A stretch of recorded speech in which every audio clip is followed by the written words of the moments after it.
Hello दोस्तों, नमस्कार, आदाब, सत श्री अकाल। क्या हाल है आप लोगों के? उम्मीद करता हूं अच्छे होंगे, सब कुछ कुशल मंगल होगा, सुरक्षित होगा। दोस्तों, एक और नई खबर दुनिया के कॉन्फ्लिक्ट की आई है, जिसके अंदर आप लोगों को नज़र आएगा कि किस तरीके से दो देश आपस में एक दूसरे के टेरिटरीज़ पर कब्जा करने के नाम पर लड़ रहे हैं, और या आतंकवादी संगठन के नाम पर लड़ रहे हैं या धर्म के नाम पर लड़ रहे हैं। यहाँ पर मामला इसराइल का सीरिया पर हमले का है, जिसमें इजरायली गवर्नमेंट ने भी ये माना है कि हाँ, उन्होंने सीरिया की राजधानी दमस्कस के पास एयर स्ट्राइक किया है, और उसी तरीके से जो सीरिया है वहाँ उनकी गवर्नमेंट ने भी माना है कि हाँ, उन्होंने एयर स्ट्राइक किया है। और इस तरीके से दोनों के दोनों अब आमने सामने आ चुके हैं, और सिचुएशन जो है वो ख़तरनाक हो चुकी है। वो वैसे भी एरिया पूरा डिस्टर्ब्ड है, लेकिन उसके अंदर स्ट्रेट फॉरवर्ड वे में एयर स्ट्राइक करना और उसके बाद उसको पूरी सिचुएशन को एनालिसिस करना हमारा एक ड्यूटी बन जाता है। लेकिन उससे पहले मैं आप लोगों को एक चीज़ एक इन्फॉर्मेशन देना चाहता हूँ कि दोस्तों, हमारी ऐप लॉन्च हो चुकी है। उसके अंदर हमने एक स्पेसिफाइड प्रोग्राम चालू किया है। 500 रुपीज़ पर मंथ से शुरू करके आप अपनी यूपीएससी प्रिपरेशन शुरू कर सकते हैं। दोस्तों, इसके अलावा बहुत सारा फ्री मटेरियल हमारी ऐप के ऊपर अवेलेबल है। जितने ज़्यादा आप आकर उसको चेक करना चाहें कर सकते हैं, डाउनलोड करना चाहें कर सकते हैं। Everything is free there. बस एक छोटा सा प्रोग्राम 500 रुपीज़ पर मंथ के अकॉर्डिंग हमारी लाइव क्लासेस आपको मिल सकती हैं। आप चाहें तो हमारी क्लासेस अटेंड कर सकते हैं। दोस्तों, टॉपिक के ऊपर आते हैं। टॉपिक हमारा ये है कि इजराइल ने सीरिया पर हमला किया। तो सवाल ये है कि इजराइल कहाँ है और सीरिया कहाँ है। दोस्तों, यहाँ अगर आप लोग देखते हैं तो ये आपको एक पूरा का पूरा रीजन इस तरीके से मिलेगा। इस पूरे रीजन को अगर आप लोग यहाँ देखेंगे तो ये पूरा डिस्टर्ब्ड रीजन है। इधर ये इजराइल है, ये पूरा इलाका जेरूशलम का है, जिसके अंदर ये जेरूशलम, फ़िलिस्तीन, ये वाला इलाका, और यहाँ ये गाज़ा स्ट्रिप बस्ती है। इधर की तरफ ये गोलन हाइट्स, ये दमस्कस, सीरिया, इराक, जॉर्डन और लेबनान, ये सारे के सारे कंट्रीज़ जिसे हैं यहाँ पर आप इसे मिडल ईस्ट कहेंगे। और ये पूरा डिस्टर्ब्ड इलाका है, और इस डिस्टर्ब्ड इलाके के अंदर एक तरीके का बहुत बड़ा वॉर जोन मौजूद है। यहाँ अगर आप लोग इन पूरी की पूरी कंट्रीज़ को देखेंगे तो यहाँ इजराइल को छोड़कर जो एक जू कंट्री है, जूस से रिलेटेड हैं, जूस हैं, और जेरूशलम के ऊपर जूस, क्रिश्चियंस और मुस्लिम्स तीनों का हक, तीनों अपना एक दावा ठोकते हैं, जूस, क्रिश्चियंस और मुस्लिम्स। लेकिन अगर आप देखें, जॉर्डन प्योरली एक इस्लामिक कंट्री है, सीरिया एक इस्लामिक कंट्री है, और लेबनान जो है वो भी एक बड़ा परसेंटेज वहाँ पर इस्लामिक कंट्रीज़ का है। और ये सारे के सारे अपने आप को अरब कहते हैं, और इस अरब में भी शियाइट्स हैं, यानी शिया को मानने वाले, शिया धर्म को मानने वाले लोग हैं। अब ऐसी सिचुएशन में इजराइल जूस, अब यहाँ जूस वर्सेस अरब्स की लड़ाई हो चुकी है। जूस वर्सेस अरब्स की लड़ाई हो चुकी है, और इस अरब्स के अंदर भी एक नया जो इम्पोर्टेंट फैक्टर है वो शिया, जो धर्मावलंबी लोग हैं, शिया लोग जो हैं, इनका फैक्टर यहाँ पर मौजूद है। ऐसी सिचुएशन में अगर आप देखेंगे तो क्रिटिकल सिचुएशन तब हो जाती है जब इजराइल जो है वो एग्रेसिवली एक्सपैंड करता जा रहा है, और धीरे धीरे इस फ़िलिस्तीन की टेरिटरी को डे बाय डे सिकोड़ता जा रहा है। चाहे वो गाज़ा स्ट्रिप हुआ, चाहे वो ये वेस्ट बैंक वाला इलाका हुआ, चाहे वेस्ट बैंक, गाज़ा स्ट्रिप, या फिर ये पूरा फ़िलिस्तीन का जो इलाका है, ये पूरा, इस पूरे रीजन के ऊपर चाइना, ये जो इजराइल है, ये डोमिनेट करता जा रहा है।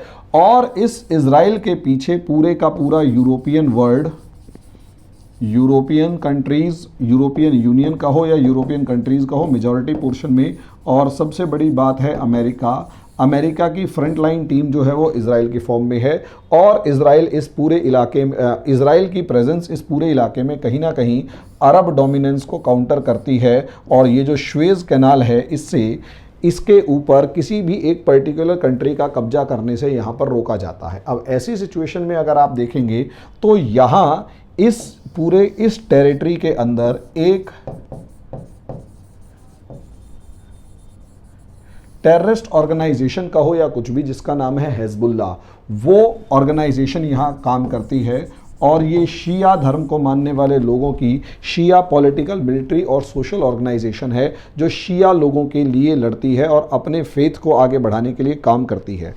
अगर आप देखेंगे तो हिजबुल्लाह और इजराइल का 36 का आंकड़ा है, बिल्कुल वैसे ही जैसे अमेरिका का अलकायदा के साथ था, बिल्कुल वैसे ही जैसे इंडिया का लश्कर ए तोयबा और बाकी दूसरी टेररिस्ट ऑर्गेनाइजेशन जो पाकिस्तान की सरपरस्ती में पल बढ़ रही हैं उनके साथ है। अब ऐसी सिचुएशन में अगर आप लोग देखेंगे, यहाँ ये गोलन हाइट्स है, मामला ये है जिसकी वजह से अटैक हुआ कि लेबनान के अंदर हिजबुल्लाह इतना ज़्यादा पावरफुल हो चुका है, लेबनान में हिजबुल्लाह इतना ज़्यादा पावरफुल हो चुका है कि पूरे का पूरा पॉलिटिकल सिनारियो, क्योंकि शिया लेबनान में मेजॉरिटी में, हालांकि यहाँ पर क्रिश्चियंस और दूसरे धर्मों के लोग भी रहते हैं, मेनली यहाँ पर शिया जो हैं वो ज़्यादा डोमिनेटिंग सिचुएशन में है, जो है सुन्नी है, फिर उसके बाद सुन्नी है, और उसके बाद जो लास्ट में अगर आप लोग देखते हैं यहाँ पर तो क्रिश्चियंस हैं। तो तीनों के तीनों शिया, सुन्नी और क्रिश्चियन का मामला अगर यहाँ पर देखेंगे तो काफ़ी ज़्यादा डोमिनेटिंग सिचुएशन में है। लेबनान कहीं ना कहीं एक तरीके से चेक एंड बैलेंसेस की फॉर्म में जाता है, लेकिन यहाँ शिया जो ग्रुप्स हैं उनके अंदर हिजबुल्लाह काफ़ी ज़्यादा पेनिट्रेट कर चुका है, काफ़ी ज़्यादा ताकतवर हो चुका है, काफ़ी ज़्यादा उनकी पसंद बन चुका है। और यही रीज़न है कि हिजबुल्लाह जो है वो पॉलिटिकल मामले में, मिलिट्री मामले में और सोशल मामले में इतना ज़्यादा पावरफुल है, और शियाओं के अंदर इतना ज़्यादा, शिया कम्युनिटी के अंदर इतना ज़्यादा पॉपुलर है कि पूरी की पूरी लेबनान की पॉलिटिक्स इसके कंट्रोल तक में आ चुकी है। और यहाँ तक कि जो लेबनान की कैबिनेट है इसके अंदर हिजबुल्लाह को कहा जाता है कि वीटो मिली हुई है कि जो हिजबुल्लाह चाहेगा वही होगा। ऐसी सिचुएशन में हिजबुल्लाह लेबनान और सीरिया के जितने भी शिया कम्युनिटी के लोग हैं इन सब के अंदर अपनी एक बहुत अच्छी पैंठ रखता है। इराक हालांकि सद्दाम हुसैन के कंट्रोल में था, लेकिन इराक ने ही इस हिजबुल्लाह को ज़्यादा ताकतवर बनाया, और आज के दिन इसी हिजबुल्लाह को ईरान भी काफ़ी ज़्यादा सपोर्ट करता है। और यही रीज़न है कि हिजबुल्लाह से इजराइल की दुश्मनी है और ईरान हिजबुल्लाह को सपोर्ट करता है। और जो जनरल सुलेमानी का मामला है वो भी कहीं ना कहीं हिजबुल्लाह से ही जुड़ा हुआ था। ऐसी सिचुएशन को अगर आप दो लोग देखते हैं तो इजराइल और ईरान की दुश्मनी यहाँ पर आपको साफ नज़र आएगी। जब यहाँ सिचुएशन साफ नज़र आएगी तो आप लोग अंदाज़ा लगा लीजिए कि सिचुएशन किस तरीके से क्रिटिकल होती जा रही है। यहाँ हिजबुल्लाह के कुछ आतंकवादी, कुछ टेररिस्ट कहो या कुछ एक्टिविस्ट कहो, टेररिस्ट ही कहेंगे, वो लोग इजराइल की टेरिटरी के अंदर आर्म्स के साथ एंट्री करने की कोशिश कर रहे थे। इजराइल ने उनको अटैक किया तो वो लोग भागकर सीरिया की सीमा के अंदर घुस गए।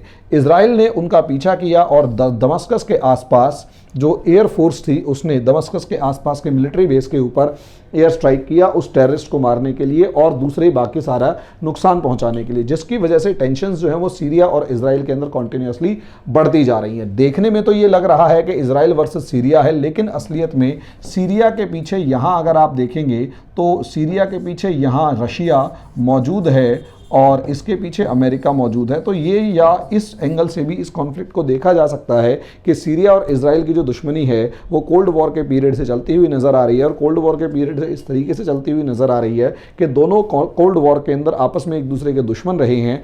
और अरब जो वॉर्स हुए थे दोनों के अंदर, उसमें सीरिया ने भी इजराइल पर हमला किया। तो लेबनान और इजराइल का तो 36 का आंकड़ा है ही। 2006 के अंदर इजराइल की लड़ाई हुई थी जिसके अंदर हिजबुल्लाह ने कॉन्टीन्यूसली अटैक्स किए थे इजराइल के ऊपर। तो इजराइल ने भी इजराइल ने जब जवाब दिया तो पूरी की पूरी सिचुएशन जो है वो उल्टी होती हुई नज़र आई, और कहीं ना कहीं पूरा का पूरा हिजबुल्लाह को काफ़ी ज़्यादा नुकसान पहुंचा था। लेकिन हिजबुल्लाह जो है वो भी पीछे हटने वाला नहीं था क्योंकि उसका एक कंट्री के पॉलिटिकल सिस्टम के ऊपर डोमिनेंस है। तो दोस्तों यहाँ ये भी वर्ल्ड वॉर या फिर ये कहें कि आज के पॉलिटिकल सिनारियो के अंदर, हालांकि ये पहले भी लड़ते रहे हैं, लेकिन पहले एक सिचुएशन ये रही थी कि पूरी दुनिया के जो देश थे वो इनको ही लड़ाई रोकने के लिए कहीं ना कोई अपना रोल प्ले करते थे। लेकिन यहाँ पर अगर आप लोग देखते हैं तो ये लोग रोल प्ले नहीं कर रहे एक दूसरे की लड़ाई को रोकने के लिए, और ये कह रहे हैं ठीक है भाई हम अपने मामलों में उलझे हुए, तुम देख लो। ऐसी सिचुएशन में दुनिया के अंदर कहीं भी कोई भी चिंगारी भड़क के वर्ल्ड वॉर में कन्वर्ट हो सकती है।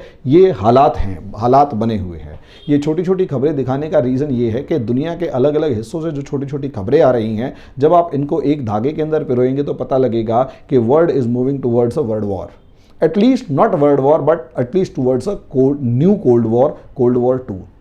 तो ये छोटे छोटे प्लेयर्स जो हैं यही कोल्ड वॉर 2 का फ्रंट लाइन स्टेट बनने की फॉर्म में आ जाएंगे और पूरी की पूरी दुनिया तबाह होती हुई नज़र आएगी धीरे धीरे। इसीलिए मैं छोटी छोटी खबरें आप लोगों को दे रहा हूं ताकि ये लोग आप जब एग्ज़ाम्स को प्रिपेयर करें, यूपीएससी के एग्ज़ाम को प्रिपेयर करें, तो ये एग्जाम्पल्स आप उसमें फीड कर सकें, कोट कर सकें।